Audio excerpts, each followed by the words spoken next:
La Palestine historique comprend Bethléem. Côté va Jésus. Va Jésus là, Bethléem. Bethléem, pour laquelle là, Palestine.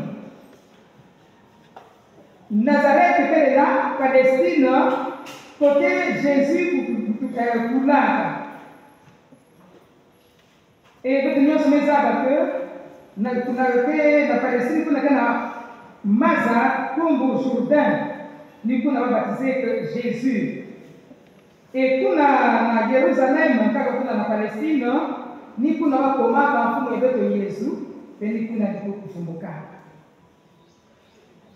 donc, la Palestine historique comprend Bethléem, où Jésus est né. Nazareth, où Jésus a passé son enfance. À Jourdain, Palestine, la mer Méditerranée se trouve à l'ouest de la Palestine historique, où Paul et les apôtres ont effectué de voyages missionnaires. Qui vivait tout à l'heure pour son temps, mais ça dit, Paul Zietaka Migi. Voyez, mission de Christ, on s'est à Tokyo. Zietaka sa part en ligne. La paix du Christ, amen. Le voyage là, Paul, dans ma part, il y a village de Jésus, Zietaka pour la Palestine, donc pas tant là, Migi. Donc, Palestine, vous voyez, il y a dans le monde entier, ça met la pouvoir. Quand c'est moi qui ai vu tout le côté Jésus, quand je là, quand à Jean pour son, il y a Palestinien, quel est là?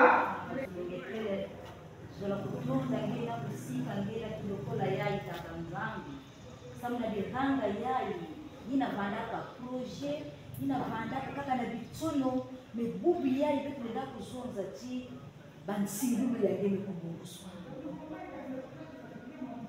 Kidika ila ngene kusila ngeta atanzambu yake kubunguswa kaka. Matondo chitambula nkembo na masika ina kenda kukatuka na bantima ya beto. Mekanadiganga ya ime kununguswa ni lusulu yangeta atanzambu samuchinge me kutabila beto na makubu mingi. Me satana na kilokole ya yankini na nganji. Samuchima yindu ya yandi kaka ni kubebisa.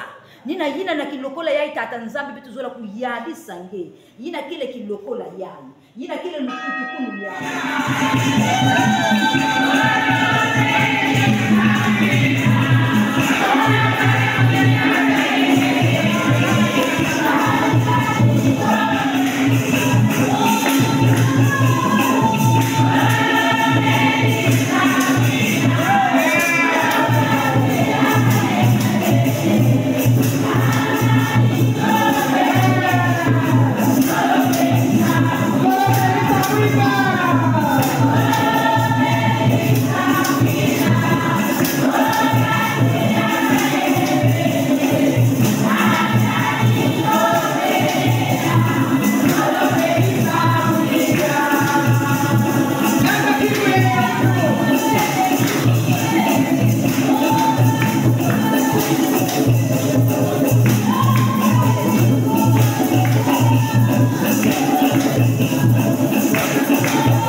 de la Palestine ont été invités à travailler sur le thème « Venez, voyez et agissez ».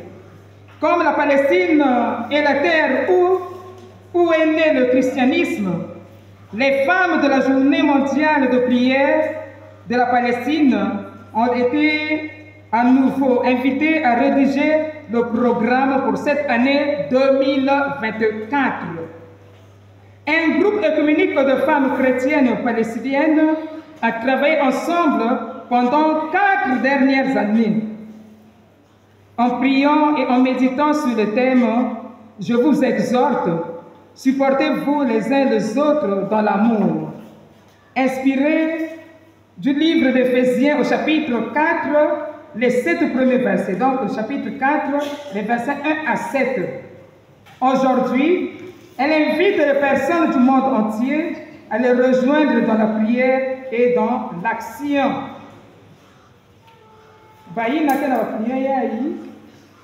Au nom du Dieu Trinitaire, Créateur, Fils et Saint-Esprit, Amen. Le Seigneur soit avec vous. Et avec votre aussi. Bien-aimés dans le Seigneur, maintenant nous invitons une sœur de l'armée du salut de bien vouloir venir ouvrir la prière. Nous allons prier. Dieu Trinitaire, viens marcher avec nous alors que nous avons parcouru la terre où tu as toi-même vécu et enseigné.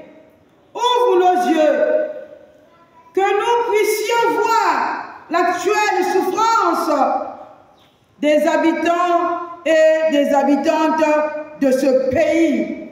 Accorde-nous la force et le courage d'agir et de prier avec toutes celles et tous ceux qui souffrent à travers le monde. Amen. Amen.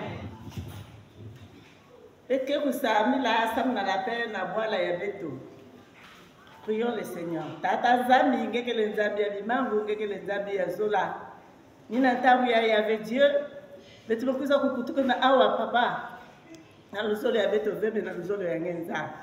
Yina ngeme kupesa diaka beto lenda ya ifumu. Tata Zami ngeme kutala façon bwala ya beto. Kena kuningana. Me yisu betu kupesa ya na maboko yangi. Na muntu ya kaka veta atanzana. Me kaka nina nge fumu. kwiza kuzonza yange diambo yange tata na kutukunu ya tata zana yavanda ya pamba ve ya Dieu mais yavanda ya luzolo yange bika luzolo yange ya kuvangama na kumbi ya tata pe mwana ina kele mfulusi makanda nyosho amen. Bangondi.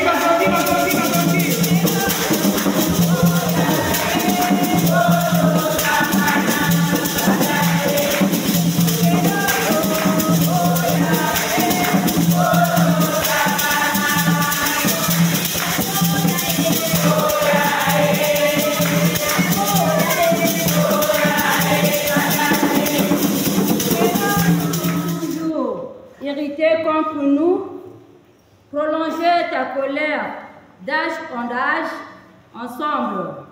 N'est-ce pas toi qui reviendras vers lui et toi sera la joie de ton peuple. Montre-nous ta fidélité, Seigneur, et donne-nous ton salut, ensemble. J'écoute ce que tu dis, le Seigneur, lui dit, Père pour son peuple et pour ses fidèles, mais il reviendra à leur folie. Son salut est tout proche de ceux qui le craignent, et la gloire va demeurer dans votre pays, ensemble. Fidélité et piété se sont rencontrées. Elles ont embrassé paix et justice. La vérité germe de la terre, et la justice s'épanche du ciel, ensemble. Le Seigneur lui-même donne le bonheur, et notre Père donne sa récolte. La justice marche devant lui, ensemble. Et ses pas tracent le chemin.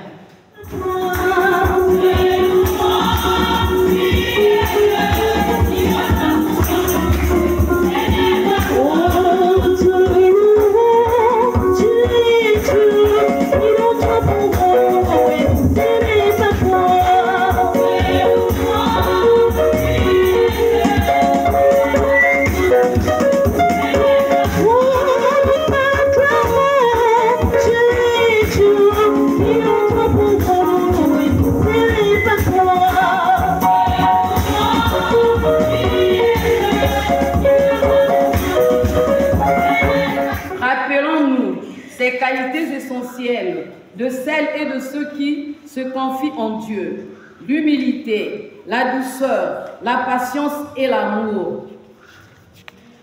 Ensemble, nous confessons notre faiblesse et notre incapacité à accepter les autres sans les juger.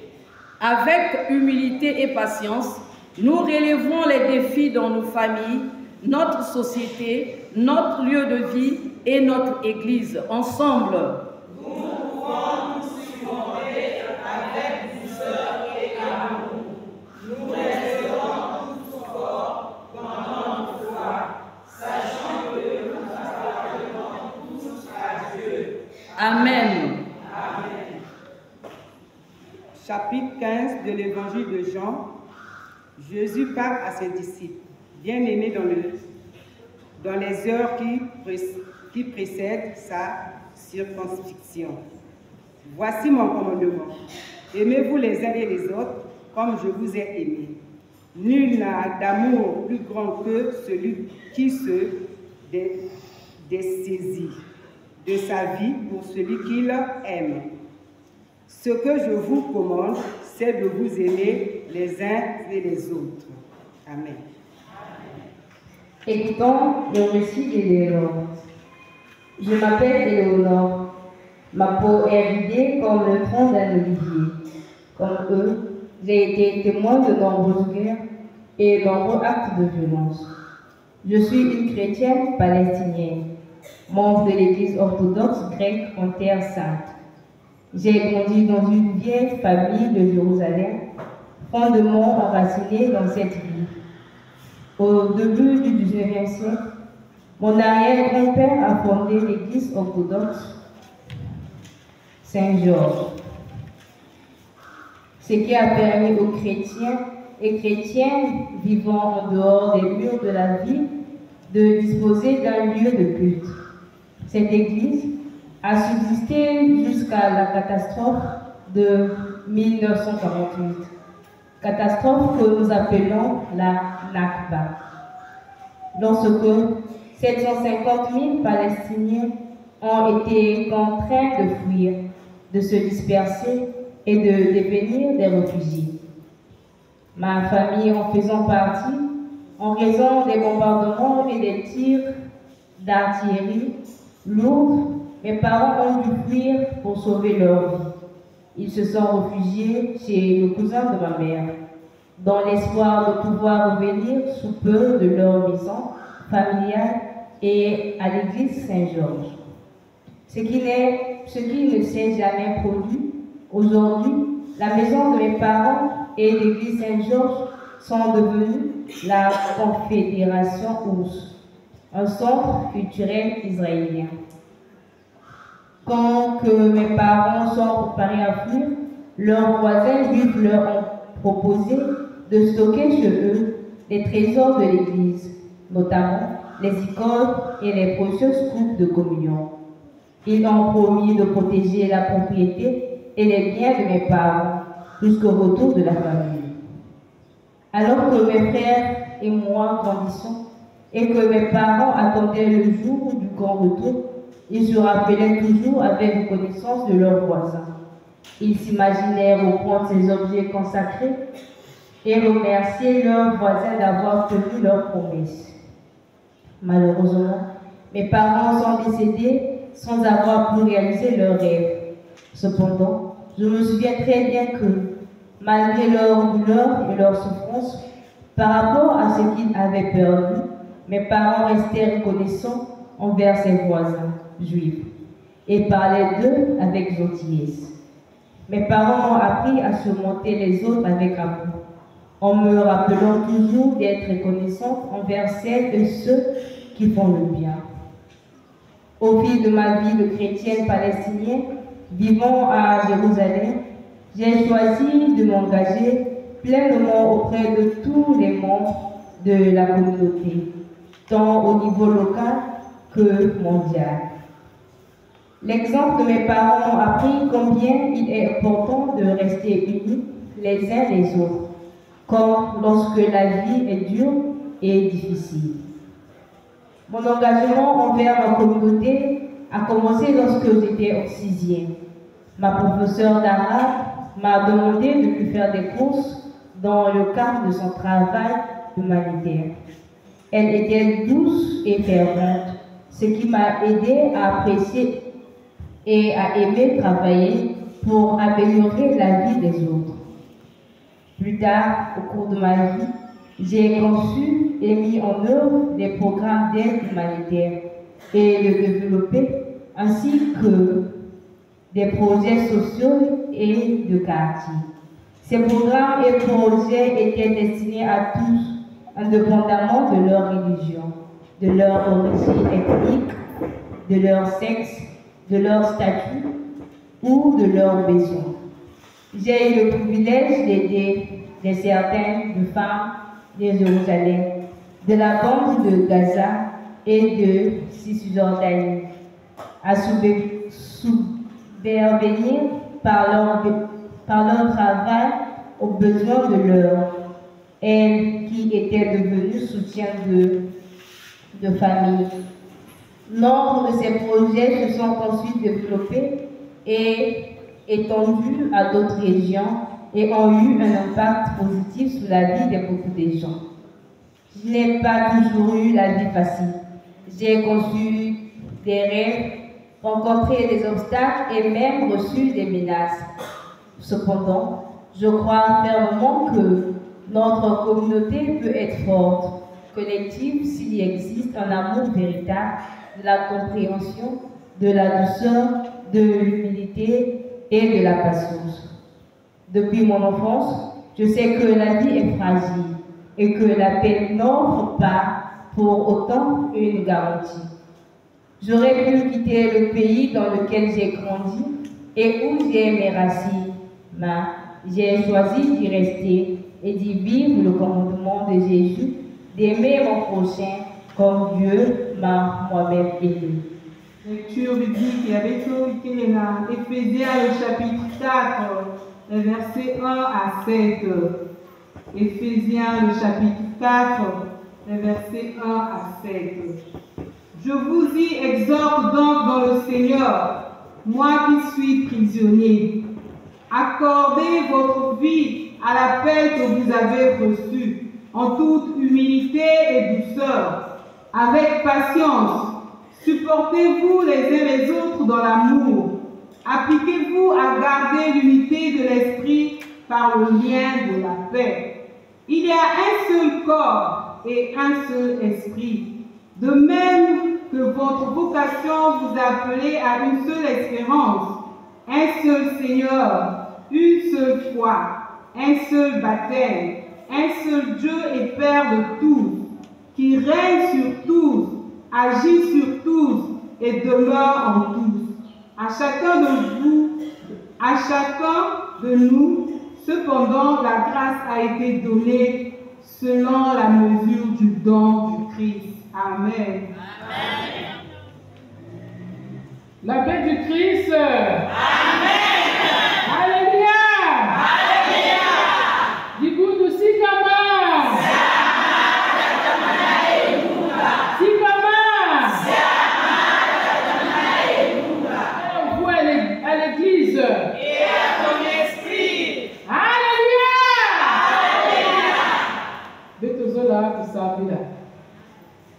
Matondo tata nzambi na ntangu ya yango tengeme pesa beto samuna kuvanda autour de ta parole samuna ina mfumu betume kulomba nange ngevanda na katikati na beto ina nyonso mfumu ngeme kumikila beto bikati nge pesa beto yao beto kele ya kukubama samuna kuyamba yao pe utilize ino ya munu samuna kumisa yao mbote na bamiselu yage bayina nyonso kele kwao betumelo wanyonso ina na nkumu na nge Yesu Kristo ina kele kimfukisi ya beto. Amen. Amen. Nos joies et nos fardeaux, nous sommes des frères et des sœurs. Alléluia. Alléluia. Nous sommes un dans un lien d'amour. Nous sommes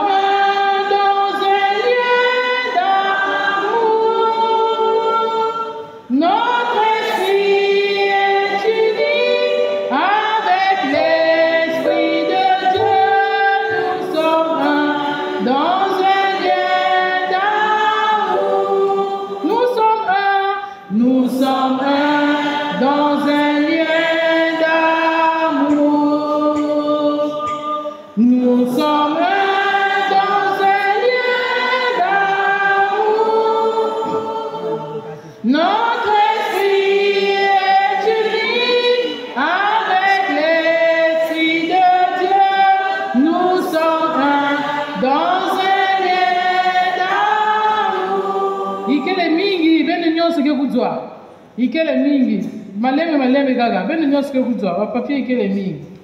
Nous sommes un dans un lien d'amour. Nous sommes un dans un lien d'amour. Notre esprit est uni avec l'esprit de Dieu. Nous sommes un dans un lien d'amour.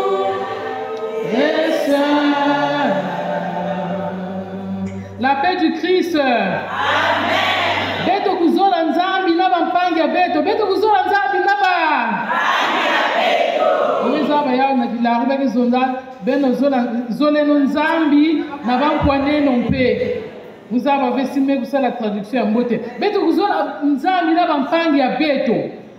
Na bampangi ya beto. Beno sala ya kaka na traduction ina mmesala. Beto kuzola nzambi na bampangi ya beto. Beto kuzola nzambi.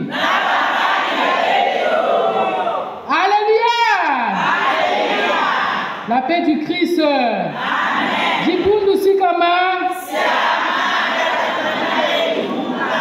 Bampangi ya luzolo beto zola kutonda tata nzambi na kilungu ya bubu ya mbote yani mekuvukisa beto mekuwa deja na nzimbu nyonso ikele na kati ya banzimbu yaye beto kele babana ya tata mosi muntu ina kukulaka beto na masumu tata nzambi kufidisaka Yesu Kristo ina mekukula beto na masumu yani kele yani mekukula muntu nyonso sans exception yani mekubika ta muntu mosi ve beto nyonso beto kele tata ya muntu mosi tata ya beto ikele ni tata nzambi beto nyonso tata ya beto ikele ni tata nzambi alors mume kutonda tata nzambi samu na texte ya mbote na thème ya mbote bamekupesa beto supportez vous les uns les autres beto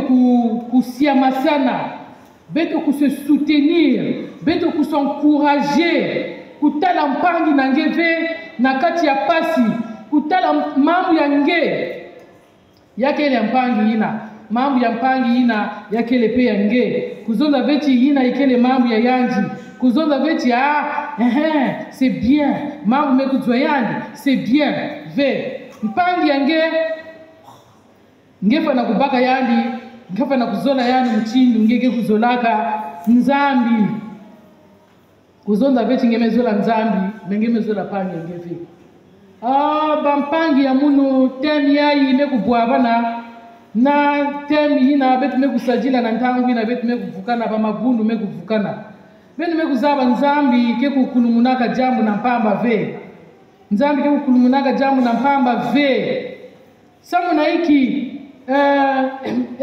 mvukanani ya mabundu kekuvandaka ka na national ya kile ya beto na Congo mais journée mondiale de prière ya kele international mais terme mekuza kubwabana mais na kutala ya kele ngitukulu ve ya mekuma on dirait ba mekuvanda kisika mosi ba se concerter après ba mepesa thème mosi thème ina betu mekusajila na ntangu ina communique ya mekuvanda betu kuzola nzambi betu kuzola pe mpangi ya beto mais yayi bamezonza beto kuse supporter beto kuvanda muntu mosi mambo ya mpangi ya kuvanda yenge nge beto kuvanda muntu mosi mambo ya muntu ina kele na église évangélique ya kele pe mambo ya muntu ina kele na l'armée du salut na orthodoxe na église catholique beto nyonso beto kele muntu mosi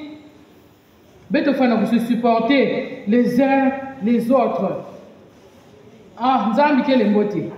nzambi kele mbote ame kuzola beto mingi yakele tembu mosi ikele tembu mosi yina vraiment kena kuvukisa jaka beto kindwaji oui maman ya mchindu yake vandara maman ya mchindu yake vandara c'est pourquoi même moi qui tente pe me kukota tangu ya kaka yina ngeke kukwenda na pangi yina yani kena kutala c'est comme si yani que plus important que mpangi ina kaka kaka kina kutala c'est comme si jibundi ya beto yamekuluchila jibundi ina kaka beto nyonso beto kele kaka muntu mosi beto kele kaka muntu mosi muntu ya kuzonza beti ngekele muntu ya l'armée du salut beno kena kimpeveve ngekele muntu ya église évangélique beno kele na kimpeveve catholique beno kena kimpeveve orthodoxe beno kena kimpeveve babantu na kena kimpeve ni beto jamais yakele mchindu inave ndangu mingi muke kutalaka parfois na ndangu na bete kuvukanaka bamambu mingi ya ngitukulu ke kutalanaka kuna bamambu mingi ya ngitukulu ke kutalanaka kuna anakisika yayi bakena kuzonjila beto merci beaucoup mais excusez-moi nous ba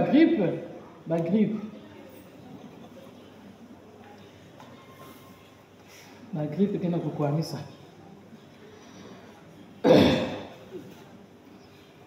beto kena kuzonjila mingi mambo ya se supporter beme kuzaba ti kusupporter muntu il y a qu'elle est facile V. Pour supporter mon Dieu qu'elle est facile V parce que bête nyonso bête qu'elle est il y a que soit sona. Chacun de nous est unique. Ngeme ku éducation ya kaka, munu pe me ku éducation ya kaka. Mambo ya ku supporter ya ke pika ka facile V parce que y a qu'elle est qui m'a pas supporter qu'il y a qu'elle qui m'a il y a qui va toujours qui m'a ya mpasi. Mambo yina ngeke supporter mpangi ni mambo yina ngeke na kutala ti yake le pasi na côté nge mais ba me kuzonza na beto que beto fana ko se supporter na kati ya luzolo yina ya takanzangi na kati ya luzolo na kati na kuvanda capable na kusupporter mpangi Paul me kupesa bazelemo tatu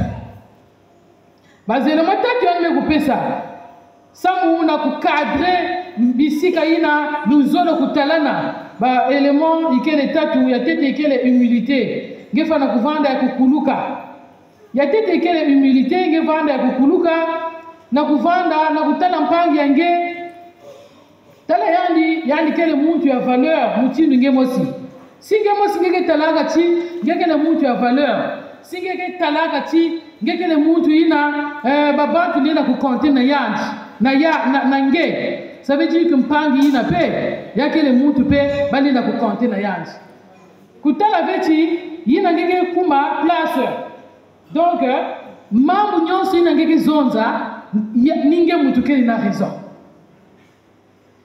ninge kaka mutu ke vanda na raison donc mambo nyonso ina ngeke zonza yakele ni muchindu yina ngeke na raison pangi yina kele na faute yakele muchindu yina ve ngefa na kukuluka na kutala ti na kati kana beno kele kintwaji babantu nyonso ila ikele na kati na kimvuga ya beno na kati ya groupe ya beno bakele babantu muchindu nge kuluka quelque soit mayela nge quelque soit beauté nge quelque soit muchindu ina nge kele tala ti mpangi ina muntu kele na kote ya mundu yani kele pe muntu ina nzambi me kusala muntu ina pe nzambi kele kupesa valeur muntu ina kele pe na valeur muchindu nge na ntadisi ya tata nzambi mambo ina ngeke na kuzonza na mpangi na ngeke na reprocher yani leur nyonso ina ikele nge mais devant le Seigneur parfois c'est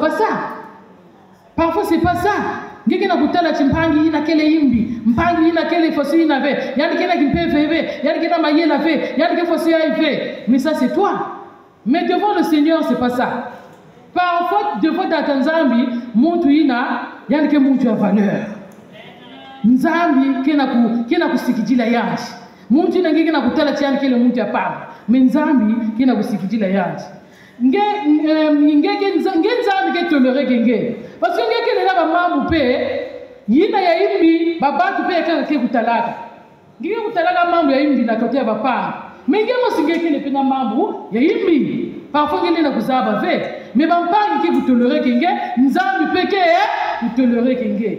Nge penge fana kutolere bapangi nge fana kukuluka kutala veti kaka ninge mutu ke vandaka na raison ya zole ikele douceur kuvanda muntu yina kele ya kuzuna ya kulembama merci maman ya kulembama ya kuzuna babantu kaka ke kutalaka si ame kutala muntu kele ya kulembama ya kuzuna yani kumase kutala yani ke zuba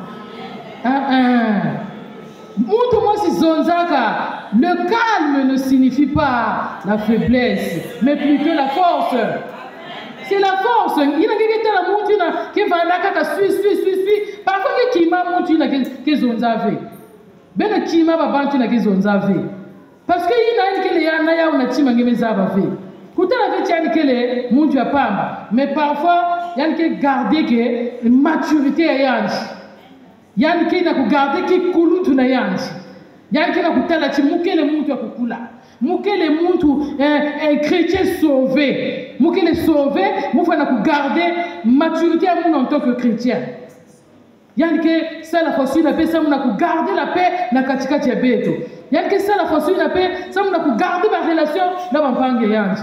Ikeli na babantu ya kaka yinen babantu kele about tranquille. Mais ina ndike kukuma kaka babantu me kukuma. Babantu ke jaka lezi ve. Yani me kuma. Yani ke muntu ke bamina babantu, yani ke muntu ke talati. Tu parles avec dureté. Non. C'est pas ça.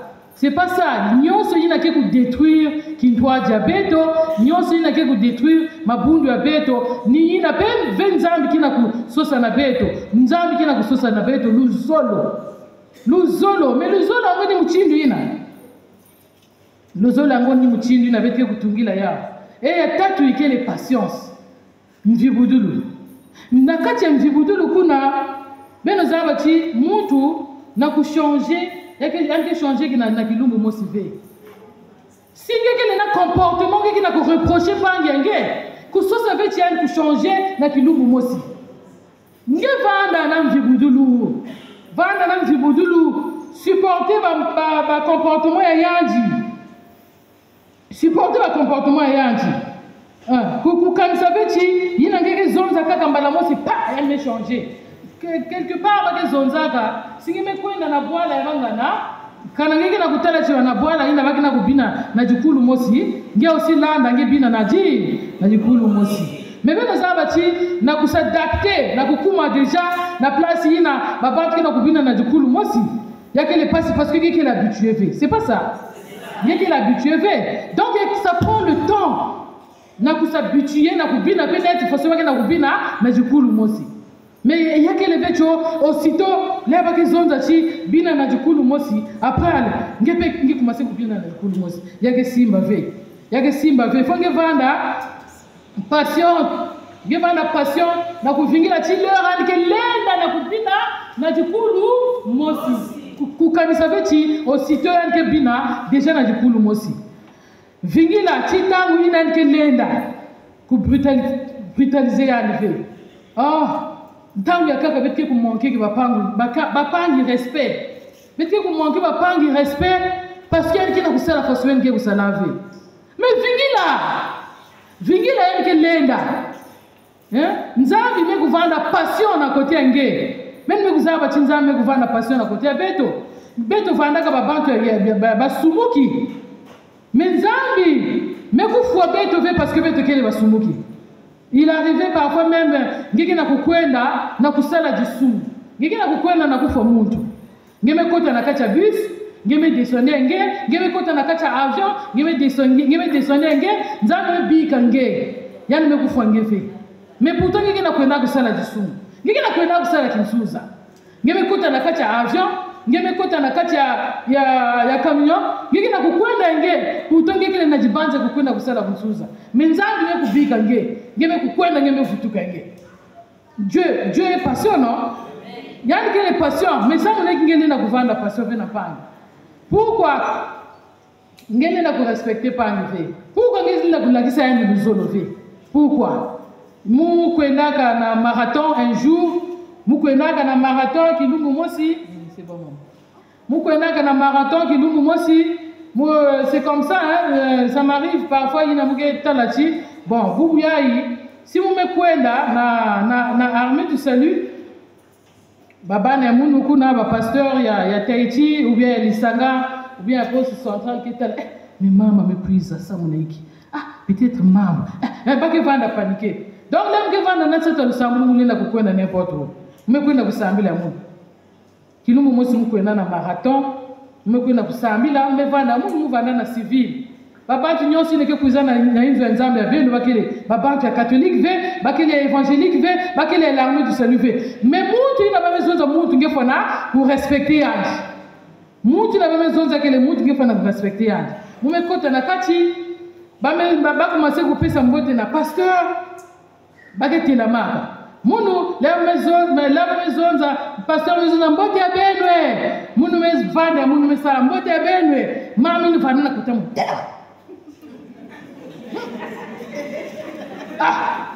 Mouno se mette là-bas.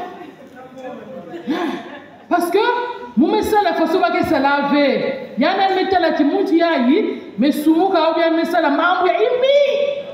ya mengila ngala munu ay mengala tela munu sima metela après mes vanda mezonza mais pour ça mon ekende na kuzonza na munu kaka na respect ve na gentillesse ve ça mon aiki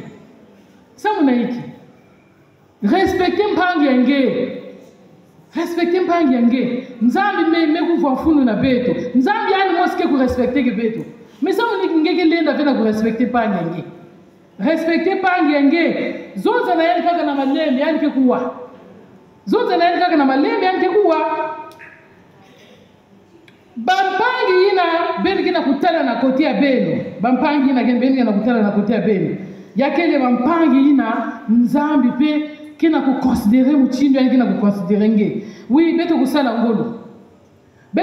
ngolo samuna ku cultiver babima tatu ina Paul kina kuzonjela na kacha mambo yaye beto kusala ngolo humilité beto kuvanda kukuluka luyinunu beto kuvanda na yao beto kuvanda na douceur beto kuvanda na douceur beto kuvanda babantu ya lembani ya kubayila ke kuzonzana ngolo na babantu ve bayila ke kungala ka babantu ve bakutala tiani kele mfumu bakutala tiani kele muntu important bayila yanki na kuzonjela bakele important ve beno vanda na mjibudulu beno vanda na mjibudulu foku lomba yao na tatanzambi singekele na yao ve lomba yao na tatanzambi si babantu ke jilaka sa munangele ya nyoso si babantu ke nyonga ka leo nyoso sa munange lomba na tatanzambi yani pesa nge babima ina ni ina ke kusom kulakisa ni ina ke kusala tinge vana capable na supporter muntu ina kele na kote yange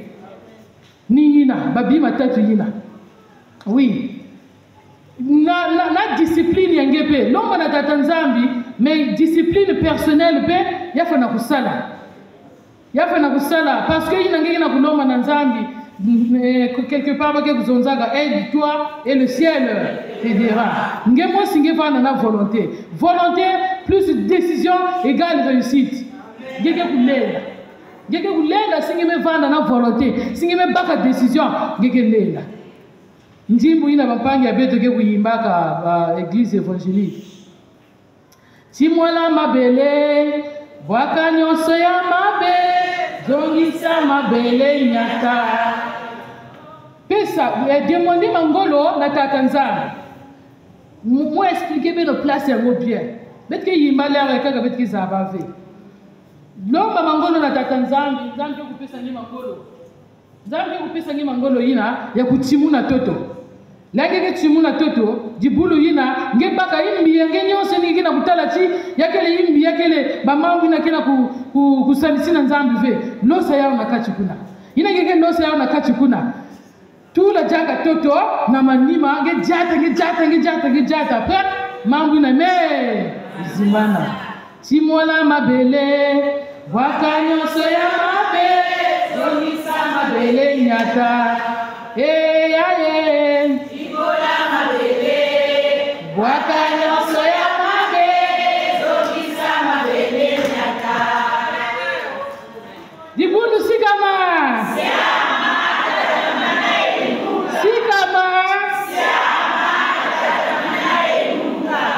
Ah oui. Beto meku wa témoignage déjà moi si beto meku wa yao. Beto ku wa yakaka ke kupiza.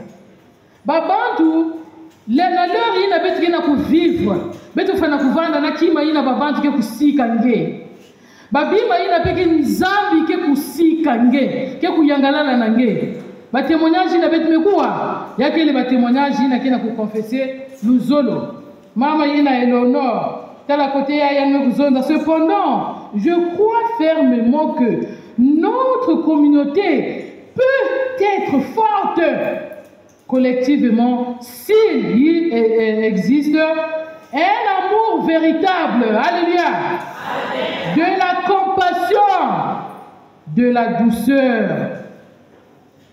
de l'humilité et de la patience. Singeke ku cultiver yao, singeke sala ngono na ku cultiver yao.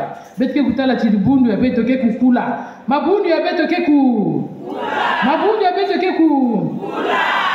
Mais qui beti na kutala si mambo ya ime kukwiza temi ya ime kukwiza yake ni nambamba vi betu kena kutala quelque part muntu mosi zonzaka ba chrétien actuellement kena ku jouer deux rôles ba chrétien kena ku jouer deux rôles ça mon qui zonza fasina ya me zonza j'ai trouvé l'église dans le monde et j'ai trouvé le monde dans l'église bengi na kulanda mu j'ai trouvé l'église dans le monde et j'ai trouvé le monde dans l'église yazo la kuzonza hiki l'église nantangu yayi ba mambu ba chrétien ina kele na kati ya église beto ba yina ke kulwataka pembe beto ba yina ba ke kulwataka ba tenir kilombo beto ba yina ke kulwataka ba tenir scolaire ba mambu ina ba kina kusala na le monde ni ina pepe tukina kusala na kati ya église ba mambu ina beto kina kutana na le monde ina ke sala ba païen ina beto ke zonza beto ke ba chrétien mais mambu ina ba païen kina kusala ngepe ni ina ngeke na kusala ba mambu ni ina peke ngeke na kusala mambu ina beto kina kutala lu yinunu mambu ina beto kina kutala na nganda manque d'amour. Nous prêchons l'amour mais nous ne pratiquons pas l'amour. Bête mes arbres pour prêcher l'amour. Bête mes arbres pour prêcher l'amour. Mais bête que vous pratiquez que l'amour veut. Bama vanga ya bête ni ina kina kulagisa chi. Bête que vous pratiquez que l'amour veut. Mais bête que sonza ya unainwa. Mais ya kele kaka yikoba. Mais bête que vous pratiquez que l'amour veut. Mais bête que va chrétien. Dina gege na inzo nzam gege chrétien. Ina gege kwenda na nganda gege jaka mu Kristo ve. Kaka na inzo nzambi pe. Muntu na mekuvanda kwako. Ni yani mbasi ke kulonse ba sœur ya indi na pana. Ba mbasi. Kape ba chrétien ni beto kaka. Muntu ina kele na kati ya église. Ngeke na kulonse le pangi ya ngepe ina ikele na kati ya église mbasu. Bon. Nge chrétien nge zola kutala mpangi yange kubonga ve nge zola kutala mpangi yange kuvanda na bima ya mbote nge zola kutala mpangi yange ve ku réussir nge chrétien na beto pe ba pasteur na kati yina beti na kusala foso yayi musa pia kaka na kutuka na beto musa yake le kaka beno ve mais yake le pina beto mula naka histoire musi yake le histoire vraie. Il y a une émission qui a vendredi na 199. Nous venons avec maman capitaine. La maman capitaine qui est l'Enzam. Elle est là. C'est le vendredi passé. Pasteur. Point d'accord. Pasteur. Mais vous dites moi, je vais encadrer.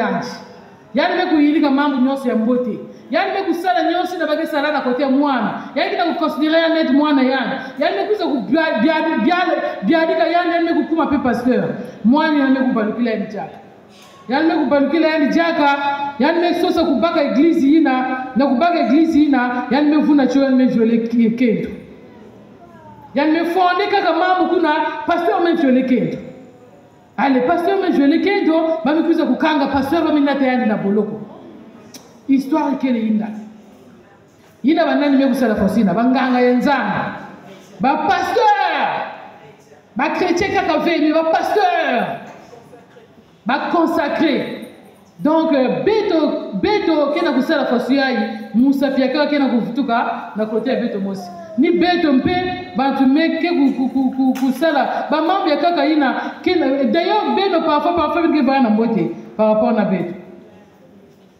Luzolo ni beto manke ku prêcher kia ni munu mutkina ku prêcher luzolo kwako mais luzolo yango munu mutkina ku prêcher ya parfois muke kulakisa ya ofe ni beto kana ngeme ku reconnaître tort ya ngeke changer mais si ngeme reconnaître ve ngeke penser ci mambo ya nzamba ke kulonga ka ya una bantu ya kaka na munu ve atake va na pasteur si ngeke tala ci mambo ya nzamba ke longa ya sa na bantu ya kaka sa na munu ve ngeke changer ve mais mambo ya nzambi qu'elle est claire na kokila yaye beto ku se supporter beto ku s'encourager beto ku se soutenir wapi mchini beto kuna ku se soutenir yake na kulakisa on dirait muke na kupenda na kumanisa yake na mchindu course beto kuna kukima mbanga beto kile pangi na beto kuna pangi beto kuna kukima mbangu mais na mbangu ina beto kuna kukima munu but ya munu kele chimu basika premier mais dina beti na kukima na pangi ya munu na la sœur beti na kukima beti na kukima beto kele kipi mose ya beto kele kipi mose beti na kukima mbangu ale munu dukuru ai mungina kunenda jaka be allez, ma soeur que vous payez dans mon nom, que vous vivez là.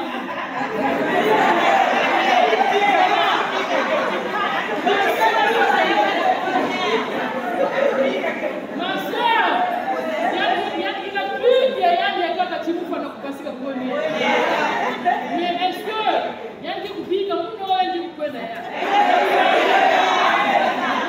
Ma soeur, que vous connaissez?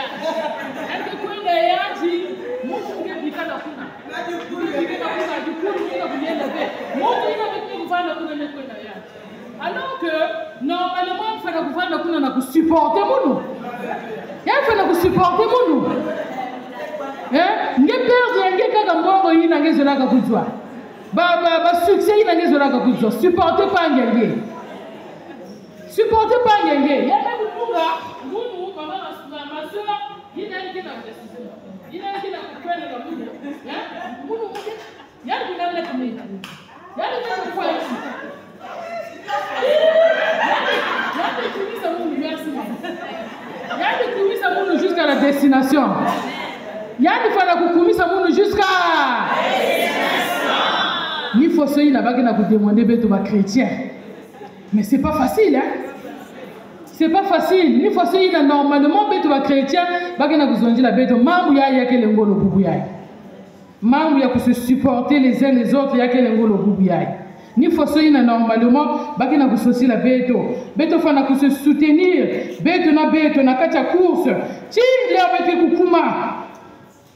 leo bete kukuma beto fana ku se soutenir beto fana ku garder union beto ku fana ku garder l'amour beto fana ku se garder beto nyonso nous nge penser ve ti yina kukima parce que ngeke na mbangu ngeke na ku compter na mbangu ngeke. Est-ce que vous avez mamge kuna kubwaba na yao na matwali kuna? Yina ngeke na kukima parce que ngeke zaba tingeke ni nambangu ngeke na kukonte na mambangu mais nzambi ni na kukonfondre ngeme biga pange parce que yezo na kubasika première ngeke na kukima ngeke kuna kukuma na matwali kuna ngeke ngeme kubwa. Muntu ke kusoutenir ikeleve. Mambo ina ke kukuminaga mpangi yali na pe kukumina nge musa bafika wapo somo na ku expliquer yao na kila ba kizonza bubwana muntu kabulomba bwana muntu mambo yina meku bwana pangu nge pe yali na pe kukumina nge bubu ya kele pangi membasi yake bana nge kusombola pangi ve kutonga yani ve kiminu me kuzeza yani kele na kiminu ve tela mutindi yangi na kutambula na kubwaya c'est bien mbasi yake bana nge parce que veto na vie yani dans cette vie ba mambo ina kena kuluta na mpangi yange kusoutenir yangi encourager yangi parce que mbasi pe yali na kukumina penge. C'est pas ce qu'on souhaite. Peut-être qu'on a souhaité à faire, mais ça peut arriver. Parce que tant que l'on vit, maman vous payez la commande. Peut-être que vous avez film le coût de la vie. Le coût de la vie, quelle est ma maman la réalité. Maman n'a pas commis la pangue n'a pas commis arrêtez la coussa la pangue. Arrêtez la couper la pangue net chiffon. Arrêtez la couper la pangue net ngeme nutila yangi.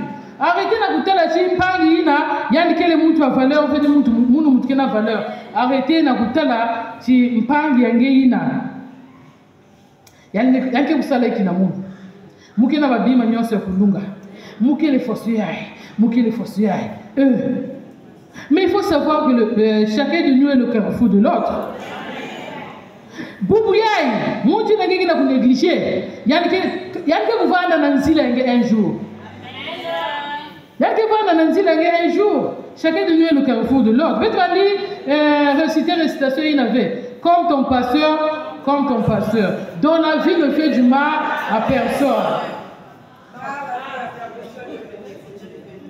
L'homme à qui tu fais du mal pour te trouver sur ton chemin. Alléluia. Bamangu yango ikele ni mutini ina. Yakele ni mutini ina bampangi. Yakele ni mutini ina bampangi. La paix du Christ. Amen. Dibundu sigama. Tala mugena kumanisa. Mugena kumanisa na kuzonza muchindu yayi. Pangi ya muno. Singekele na luzolo vena pangi. Singekele na yakukuluka ve. Singe kutalaka babantu neti ba chiffon. Singe kutalaka babantu neti kaka ba bifuichi. Singe kutalaka babantu net muntu ya pamba. Singeke na patience ve. Ndibudulu ikele vena kusupporter pangi. Singeke na douceur ve. Sambila na nzambi. Sambila na nzambi yani pesa yao. Parce que yina betki na kulala na kufumbuka. Bilumbu kele kena kuluta. Bilumbu kena kuluta. Di mambo nzambe kuzonza quand les jours sont mauvais. Quand les jours sont mauvais. Na viai. Betki na kujata ba bilumbu kena kuluta. Mais zabachi mbasi ngeme kwenda nge. Mais op mchinu nzambe ke kukuta nge. Mais si bubu ya mezonda cho Yesu Kristo kena kukwiza. Na bubu ya ina 17h na 18h wapi position yake kukumini yake kukuta ngeli kaka na position ina kunyina mapangi kaka na position ina kutala mapangi na babima pamba kaka na position ina kutala chinge mtu mekunduchila kaka na position ina ya kusupporter mapangi ve wapi mchini Yesu Kristo yake kukuchila beto kanisa wapi mchindu Yesu Kristo yake kukuchila ngeli. Supporter ma faiblesse ya pangi. Supporter ma faiblesse ya pangi. Sa muchinge pepi kele na ba faiblesse yina ba pangi peke na kusupporter. Ngekele na ba faiblesse yina penzambi ke na kusupporter. Yina penzambi ke na kusupporter. Oh, bika ti muntu na muntu kukanisa. Wapi mchini munge kusala samu na kuvanda na mambo ina ya luzolo baki na kuzonjila beto leo nyonso yake na kuserepete hapo mchini munge kusala samu na kuvanda na nkadulu ya mbote hapo mchini munge kusala loma na tata nzambi yani pesa ngema ngolo na kuchimuna libulu na kulosa nyonso ya imbi na kuzika toto pe kuchata toto pika tita tata nzambi kusakumuna beto amen.